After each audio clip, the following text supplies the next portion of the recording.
ግን ምን የዳዊትን ሬሳ የጠላቴ ጠላት ወዳጄ ነው የሚባለውን አባባል ያውቁታል። ስለዚህ ዳዊት ደግሞ የእርሶ ብቻ ሳይሆን የኔም ጠላት ነው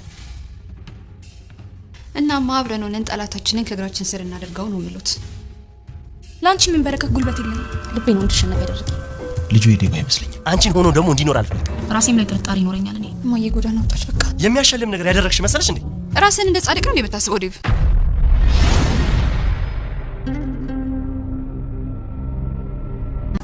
እኔ ነኝ መድኃኒቱን የገዛሁላት። የምን መድኃኒት? ሮዛ መድኃኒት አምጣልኝ ብላኝ ነበር፣ አመጣሁላት እኮ። ያመጣው መድኃኒት ምንድን ነው? የእንቅልፍ መድኃኒት። የእንቅልፍ? ሁለቱም የጠጡት መጠጥ ውስጥ የእንቅልፍ መድኃኒት ጨምሮ ነበር። እንዴ ይሄንን ወራዳ ተግባር ያደረግሽው አንቺ ነሽ ማለት ነው? በትክክል። አሁን መሄድ እችላለሁ? አንቺና ባንቴሮ ከውድ ባለቤት የጀርባ የምታደርጉትን ነገር ጊዜ ጠብቄ ይፋ አደረኩት። ምን ትለምታውለው? የሌለ ነገር ሳይሆን ያለውን ነገር ነው ማየት ላልቻለው ባሌ ግልጽ አድርጌ አጉልቻ ያሳየሁት። በቃሽ። አዎ ያማል አይደል? በገዛ ቤት ላይ የምትወዳት ልጅ በአንድ ዘረቢስ መቀማት በጣም ያማል አይደል? በቃሽ አልኩኝ እኮ። ይሄ መርዝ መላስሽን ሰብስቢ፣ አለበለዚያ ግን እንድጨክን ታደርጊኛለሽ። ያማራው እውነት ነው። ውሸቴን ከሆነ ደግሞ ዝም ብላለሁ። ይሄን ደግሞ ማረጋገጥ ከፈለክ ራሷ ሔዋንን መጠየቅ ትችላለች። ይኸውልሽ እዚህ ላይ አልፈልግም። ግቢና መኝታ ቤት ራስሽ ላይ ቆልፊ። ገባሽ? ለምንድን ነው እንደዚህ አፍጠህ የምታይኝ? እውነተኛ ሰው መሆንሽን እየገመገምኩ። ገና አሁን? አዎ ገና። አታውቀኝም ማለት ነው? አውቅሻለሁ፣ ግን ደካማዋና እንደዚህ የምትብረከረከዋን ሔዋን አላውቃትም። አቅመ ቢስ እንደሆነ ያረከኝ እኮ አንተ ነህ ዴቭ። እኮ እኔ? አዎ አንተ። እንዴት? የዛን ቀን እኮ አንተም ሮዛ ጋር ደውለህ ነበር አይደል እንዴ? ማ? እኔ? ውሸት አያምርብህም። ነገራቶችን በወደ ስትቀበል እንጂ ስትዋሽ አያምርብህም። ቆይ ስለምን እያወራሽ ነው? ለሮዛ ስለገባህላት ቃልና ውብ ተስፋ ነው እያወራ ያለሁት። የምን ተስፋ? የምን ቃል ነው? አልገባኝ።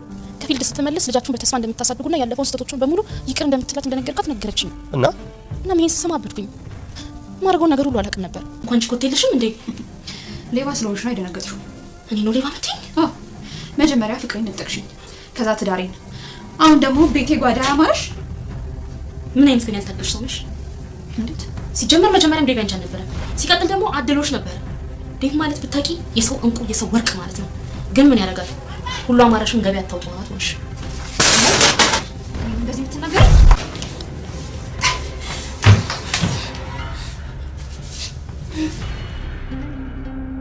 ሮዛ ሔዋን ኪችን ውስጥ ገብታ እቃ በምታስተካክልበት ሰዓት ወደ ኪችን ገብታ ታስደነግጣታለች። ምን ነው አንቺ አትደነግጥኝ ትላለች ሔዋን። ሌባ ስለሆንሽ ነው የደነገጥሽው? እኔ ነኝ ሌባ ትላለች ሔዋን።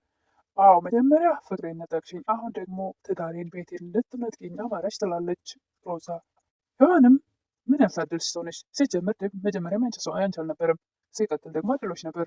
ደም ማለት ብታውቂውና ብትረጪው ኖሮ የሰው ወርቅ የሰው እንቁ ማለት ነበር። ግን ምን ያደርጋል ሁሉ አማረሽን ገበያ ታውጣት ሆንሽ። በዚህ ሰዓት ሮዛ ቢላ አንስታ ሔዋን ላይ ልትሰካ ትፈልጋለች።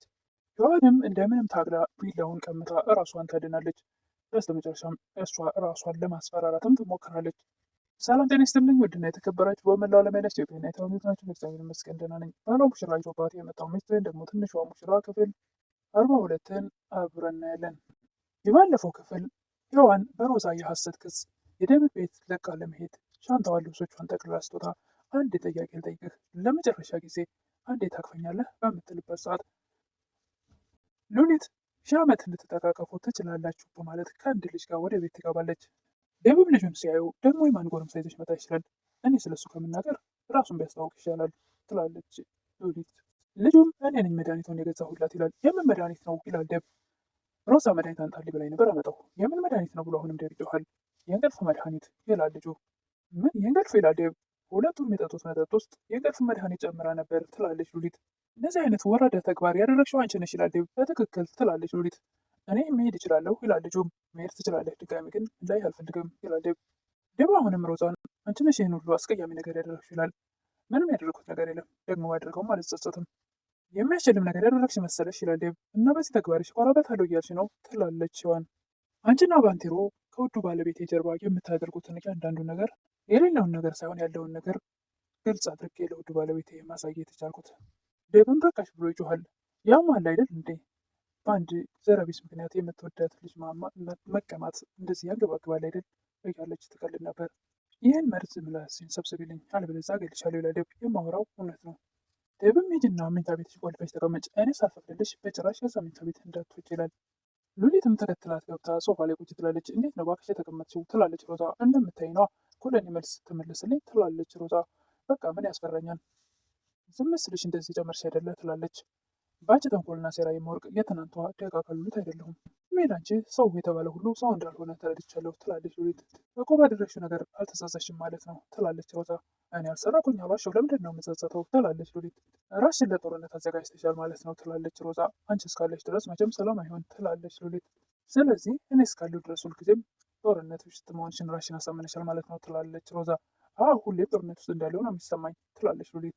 እንድታውቂ የምፈልገው ነገር ግን ከአሁን በኋላ ላንቺ የሚንበረከት ጉልበት የለኝም ትላለች ሉሊት። ውስጥ የተዳፈነውን እሳት በገዛ እጅሽ ጨርሰዋል። ነበልባሉ ማን እንደሚያቃጠል እሱን እንግዲህ የምናይ ይሆናል ትላለች ሮዛ። ሉሊትም እንደ ወርቅ ተፈትኝ እወጣለሁ በማለት ተነስታ ከተግባ ትሄዳለች።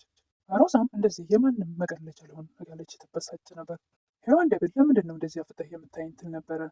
ደብም እውነተኛ ስሟንሽን እየገመገምኩ ገና አሁን ትላለች ሔዋን። አዎ አታውቀኝም ማለት ነው ትላለች ሔዋን።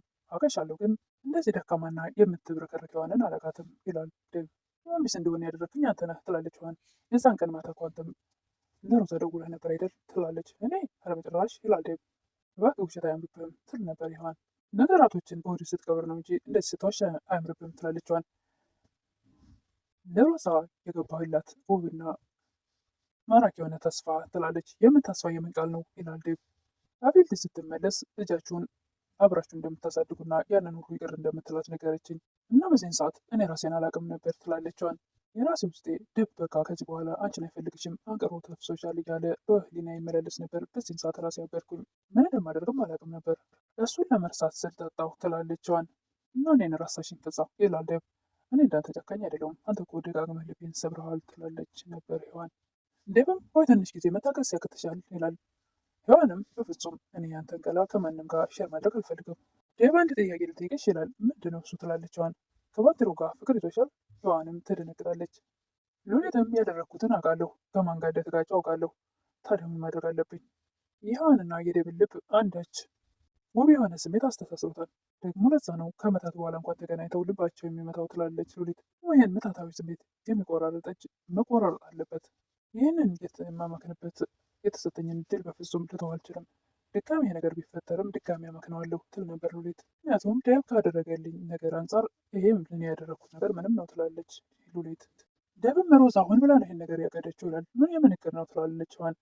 አንቺና ባንቴሮን እስከ አልጋ መሸኘት። ቆይ ግን ይሄን ነገር እንድታገድ ያነሳሳት ነገር ምንድን ነው ይላል ደብ። ወደ አሁኑ ባንቴሮ ከውጭ ከፍቶ ይገባል። እኔ ነኝ ይላል። ምን ይላል ደብ። አሁን ነኝ እኔ ሔዋንን ስለማፈቅራት በዚህ ምክንያት ነው ወጥመድ ልታጠምድ የፈለገችው ነገር መስማት ላትፈልግ ትችል ይሆናል። እኔ የምልህ የኔ ልብ ከኮንክሪት የተሰራ ነው እንደሚመስልህ አሁን ላይ ያለውን ልብ ማለት ነው ይል ነበር ደብ። ማንም ሰው ሔዋንን አይቶ ሊወዳት ይችላል። ደግሞ እንዲህ አይነቱ ቴሌቪስ ሔዋንን ሊያፈቅር ይችላል። እውነቱን ልንገርህ ሔዋን ልብ ውስጥ የነገሰው ሰው አንተ ባትሆን ኖሮ ከየትኛውም ሰው ጋር ለመጋደል ዝግጁ ነበርኩ ይል ነበር ባንቴሮን። ሮዛ ከሔዋን ፍቅር እንደያዘኝ አወቀች። ያኔ አንተና ሔዋን ስትሳሰሙ የነበረውን ፎቶ አሳየችኝ። በጣም ስለተናደድኩ ጠጣሁ ይል ነበር ባንቴሮን። እሱን ሳይም ማመን አቃተኝ። ህመሜንም ልቤ ስለተሰበረ ለመርሳት ጸጥ ለማድረግም ሞከርኩ። ጠዋት ግን ነቅቶ አይኔን ስገልጥ የተፈጠረውን ነገር ማመን አልቻልኩም ነበር ይል ነበር ባንቴሮን። ኋላችን ግን ምንም ነገር እንዳልተፈጠረ በፈለግከው ነገር ልምልልህ እችላለሁ ይል ነበር ባንቴሮን። አለቀ አይደለም ይላል ደብ። የምትፈቀር ወይም ነፍስ ያላት ልጅ በማፍቀሬ መገደልም ሆነ መሰየፍ ያው ራሴን አዘጋጅቻለሁ ይል ነበር ባንቴሮን። በዚህን ሰዓት ሔዋን ነፃነቷ ስለታወጀ እጅግ ደስ ይላታል። አንገቷን ደፍታ ልቧ ተሰብሮ ደብን ቀና ብላ ማየት አቅቷት ነበር እና አሁን ላይ ትንሽ ዘና ያለች ይመስላል። ለማንኛውም ዛሬ እውነተኛ እነትህ አድነዋለሽ ይላል ደብ።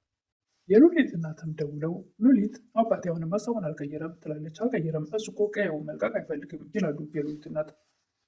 ደብም ሔዋን ሻንጣ መልሶ ወደ ቤት ይዞ ይገባል። ነቂ ብንት ሔዋን ይላል። እሷም በር ላይ ቆማ ጸጥ ትላለች። እዚህ ቤት ብዙ ጊዜ ለመሄድ ሄጅ ተመለስኩበት። ስንት ጊዜ ሄድኩ ተመለስኩ። ነገር ግን ከዚህ በኋላ የሆነ ነገር ቢገጥመኝ በፍጹም ድጋሚ ወደዚህ ቤት ተመልሶ ግራ አይመጣም። በጣም እየጨከንክብኝ እኮ ነው ትላለች ሔዋን።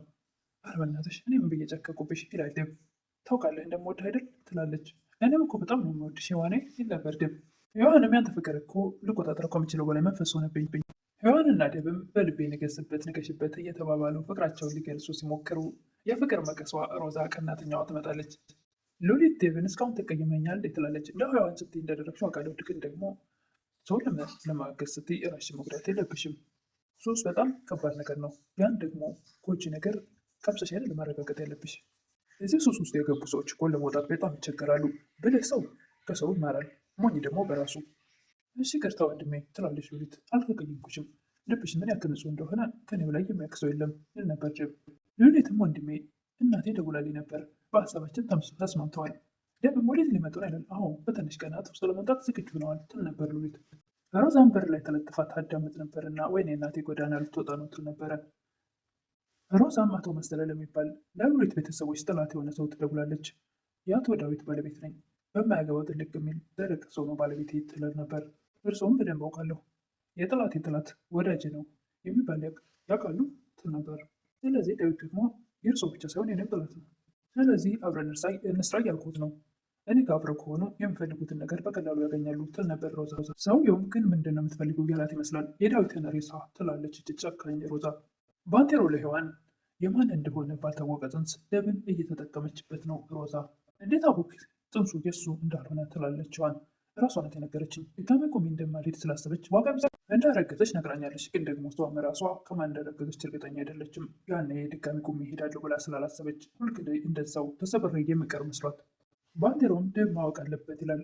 ሔዋንም በፍጹም ማወቅ የለበትም፣ ምክንያቱም የጽንስ የሱ ሊሆን ይችላል። በስተመጨረሻም ሔዋን ኪችን ገብታ ኪችኑን እያስተካከለች እያለ በድንገት ሮዛ ትመጣለች። ምነው አንቺ ኮቴ የለሽ ማስደነግጥሽኝ እኮ ትላለች ሔዋን። ሌባ ስለሆንሽ ነው የደነገጥሽው እኮ እኔ ሌባ ትላለች ሔዋን። አንቺ መጀመሪያ ፍቅሬን ነጠቅሽኝ፣ አሁን ደግሞ ቤቴ ጓዳ ያማረሽ፣ ምን አይነት ያልታደልሽ ሰው ነች ትላለች ሔዋን። ሲጀመር ደዌ አንቺ አልነበረም መጀመሪያውንም። ሲቀጥል ደግሞ ደም ማለት ብታውቂው ኖሮ የሰው ወርቅ የሰው ዕንቁ ማለት ነው። ምን ያደርጋል ሁሉ አማለሽን ገበያ ያታውጣቶች። ወደ አሁኑም አጠገቧ ቢላ ነበርና ሔዋን ልብ ላይ አንስታ ልትሰካ ትሞክራለች። ሔዋንም ጀግና ናት፣ ታግላ እንደምንም እራሷን ታድናለች። ሔዋንም ቢላውን ከሮዛ እጅ ላይ ቀምታ መልስ አንቺ ላይ ነበር መሰካት የምትል አይነት ይመስላል። ቪዲዮ እንግዲህ ያለቀው እዚህ ላይ ነው። ምን እንደሚፈጠር ሰው ደርሶ ይገላግላቸዋል። ሔዋን ጨክና ሮዛን ስላበሰጨቻት በዛ ቢላ ተጎዳት ይሆን? ሮዛ ሔዋን ግን ራሷን አድናለች። ቢላውን ታግላ ቀመጣታለች። እንግዲህ ቪዲዮ ያለቀው እዚህ ላይ ነው። ቢላ ላይ ትግል ይዘው ለዛሬ ይህን ይመስል ነበረ ትንሿ ሙሽራ።